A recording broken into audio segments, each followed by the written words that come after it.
Որն է ամենավատ հայկական գարեջուրը։ Ես իհարկե կխոսամ սրա մասին, բայց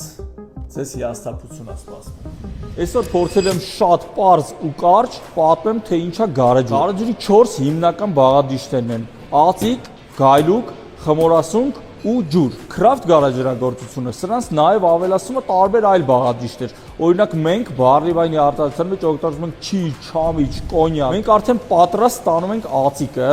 դա վերամշակած հացահատիկն է։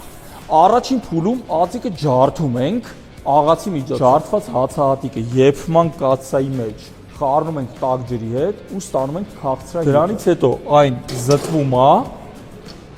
ու տեղափոխվում եռման կաթսայով ավելացվում է գայլուկը, որը կանեփազգի բույս է ու գարեջրին հաղորդում է համ, հոտ, դառնություն։ Քաղցրահյութը սառացվում ու տեղափոխվում է խմորման տանկերի մեջ։ Այս ամբողջ process-ը տևում է մոտ 8 ժամ, որից հետո սկսվում է ամենակարևորը՝ խմորումը։ Այսինքն ավելացնում ենք խմորիչներ, մեր լեզվով ասած դրոժներ։ Եվ ինչպես ես եմ սիրում ասել, խմորասնկերը ուտում են շաքարը ու արտաթորում են ալկոհոլ։ Վերջին փուլը հասունացման փուլն է, որը արդեն տևում է մի քանի շաբաթից մինչև մի քանի ամիս։ Ու այս բարդ ու հետաքրքիր ճանապարհը անցնում են աշխարհի բոլոր գարեջրերը,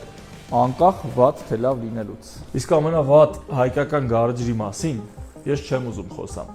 բայց ես ուզում եմ նենց անեմ, որ դուք ինքներդ տարբերեք վատը լավից։